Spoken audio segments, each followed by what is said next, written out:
أعوذ بالله من الشيطان الرجيم. بسم الله الرحمن الرحيم.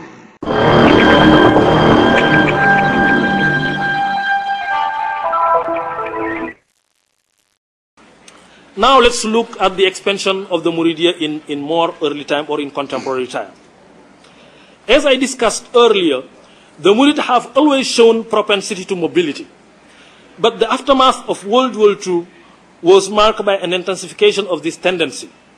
And this period can be conceived as the beginning of the contemporary Murid diaspora. The 1970s witnessed an acceleration of Murid settlement in the cities of Senegal and Africa, particularly in Côte d'Ivoire, Gabon, and Congo. The Daira was one of the principal tools that helped the establishment of a Murid diaspora in the cities of Senegal and Africa. Daira is an urban religious institution that functioned as a sort of prayer circle where disciples living in the same town or neighborhood would meet on a weekly basis to read the Quran, chant Ahmadou Bamba's religious odes, and socialize. In the urban context, the Daira helped develop, preserve, and reproduce the values that shaped Murid identity. These values are faith, trust in Cheikh Ahmadou Bamba, hard work, and self-reliance.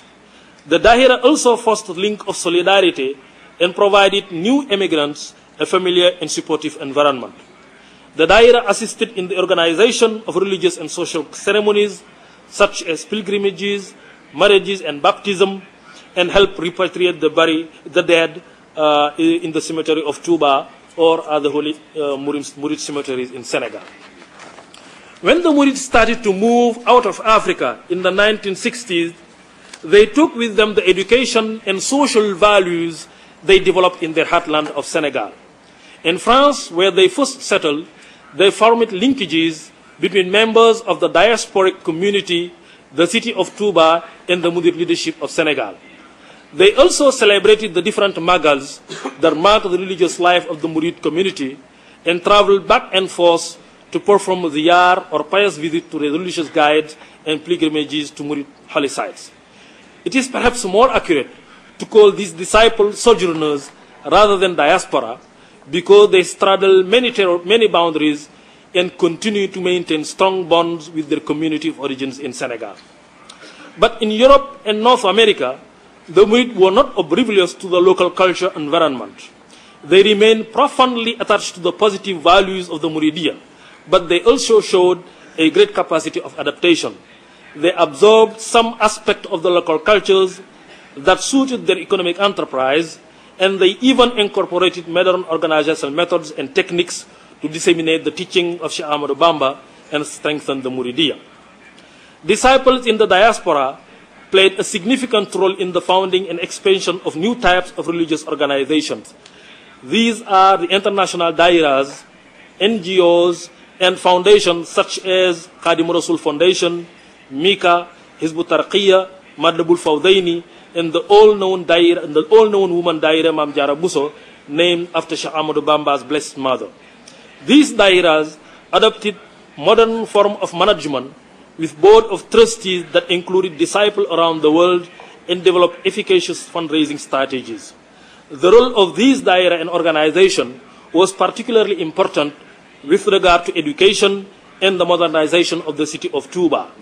In the following section, I address more specifically this contribution in the development of the Muridiyya. The Murids of today, like those of yesterday, understand that the message of Cheikh Ahmadou Bamba is fundamentally universal. It is not bounded by geographical, administrative, or cultural frontiers. This understanding is rooted in the Sheikh's own writing. In Muhaibu, as we all know here, he wrote, "Ho ye dwellers of the ocean, ho ye dwellers of the earth, rush toward the ocean of generosity." Last week, our brother Muhammad Balozi was recounting a conversation that he had with late Sheikh Murtala Mbake, youngest son of Cheikh Ahmadou Bamba, some years ago at his home in New Jersey. Sheikh Murtada reminded him of saying of his father, which are relevant to our discussion of today. Cheikh Ahmadou Bamba said that time was coming in the future when the majority of his followers will not be from the Wolof ethnic group or will not be coming from Senegal. It seems to me that the Murid diaspora has taken as its mission to translate this prophecy into reality. The Murid diaspora has a profound and multidimensional impact on the evolution of the Muridiyya. And here I will only retain three aspects for the sake of time: the spiritual and educational, the cultural and the economic. The spiritual and educational aspect. Unquestionably, Cheikh Murtala Mbake played the most significant role in defining and promoting the spiritual and educational function of the Murid diaspora. As early as the 1980s, he traveled throughout Africa, Europe, and the United States, urging Murid disciples to unite, to create Quranic school, to educate people about the message of Cheikh Ahmadou Bamba, and to link up with the Muslim community of the host countries. He encouraged disciples abroad to build community centers which he called Kër Islam, and now that we call Kër Serigne Touba, and mosques, and he also implanted branches of the Al-Azhar school abroad in Africa and elsewhere. Disciples in the diaspora responded to this call of Cheikh Murtada in different ways. For instance, Sheikh Abdullah Jay formed an international Sufi school he named Khidmatul Qadim, and which aimed at spreading the message of Cheikh Ahmadou Bamba around the world. He wrote many books in French, some translated in English, and launched the journal Ndigal, the first Murid international journal that helped greatly disseminate Cheikh Ahmadou Bamba's teachings in Europe, the Indian Ocean, and North America.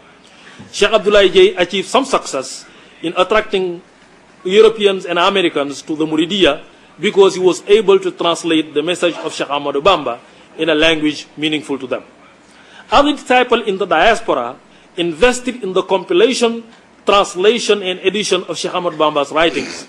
We now see many collections of qasaid edited by Murid disciples in Italy. There are also translations in English of some of the Sheikh's books, such as Masalik al-Jinan, and also of Irwanu Nadim of Sheikh Ahmadou Lamin Job in English, made by disciples in the United States.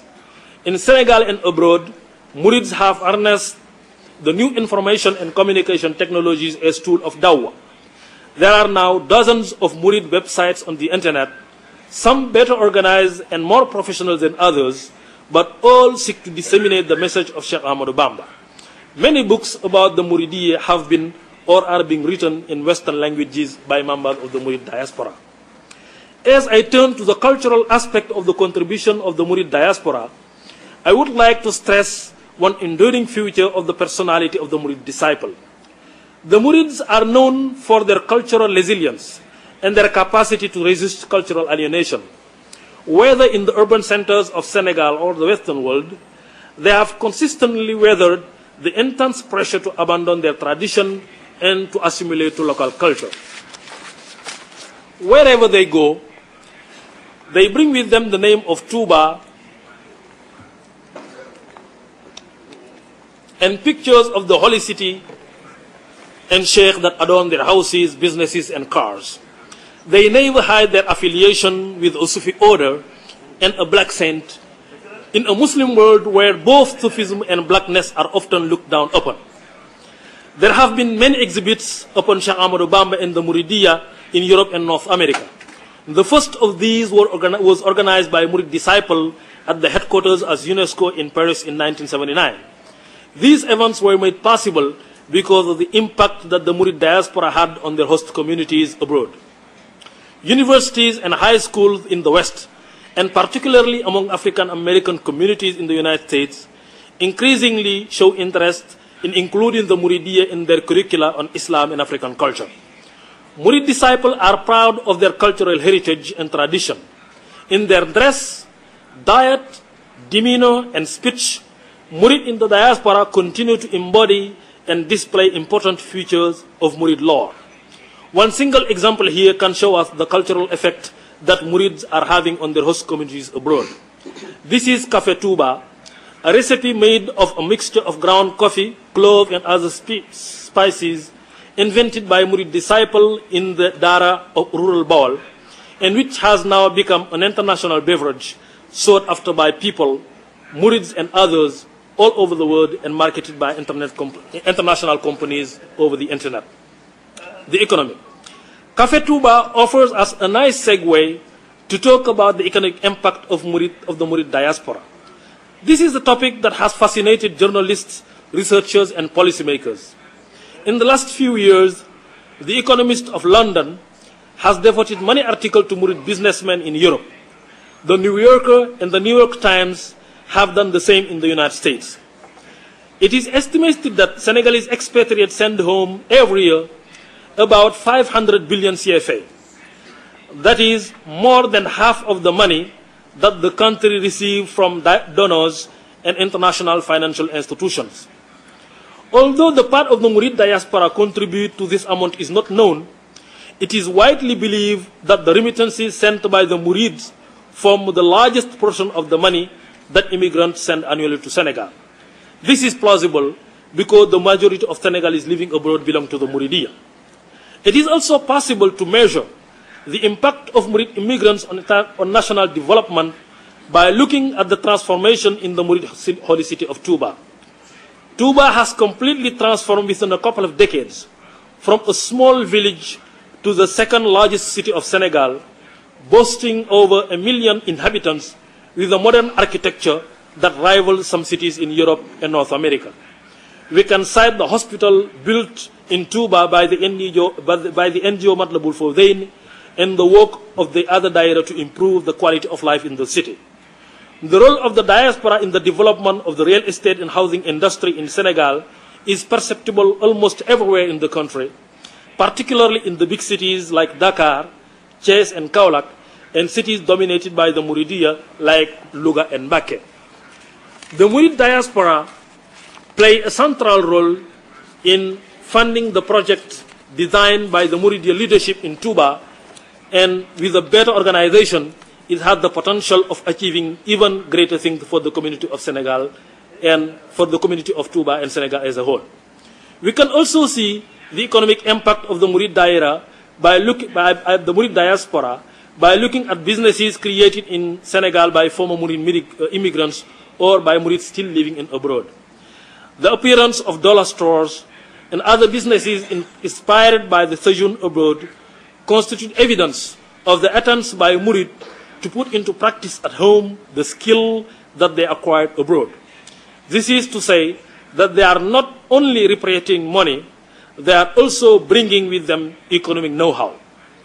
Murids are also investing in companies at home, although most of their economic contribution go to their families and their sheikhs. Gender is another area where the role of the Murid diaspora is perceptible. In the Muridiyya, women have always played a central role. I can refer here to the persona of Mam Jara Buso and to the daughters of Cheikh Ahmadou Bamba, such as Sokhna May Saghir. But Murid women in the diaspora have shown an unusual capacity to thrive economically and culturally. They are always present alongside the men during gatherings, playing their additional role as host, but also working hard and contributing financially. They also constitute dynamic vectors for spreading the influence of the Muridiyya. To sum up these sections, as economics, policymakers, and consultants have said again and again, the Muridiyya constitute a great economic asset for Senegal, and its full potential is yet to be exploited. A few words of conclusion. The recent development of the Muridiyya has put to rest misleading scholarly assumption about its inability to adapt to modernity. In reality, the Murid diaspora has shown an unusual capacity to harness the transformation brought about by modernity and to put those transformations at the service of the Muridiyya. The Muridiyya has become a global movement, as Murid are now found in the 5 continents. But the globalization of the Muridiyya has not resulted in its dissolution into the so-called secular universal culture. Murids remain confident in their ability to reconcile their beliefs and values with the cultures of their host societies around the world. They believe in the universality and timelessness of Ahmadou Bamba's message. I have explained the different ways in which the Murid diaspora contributed to the preservation and dissemination of this message. Thank you very much for your attention.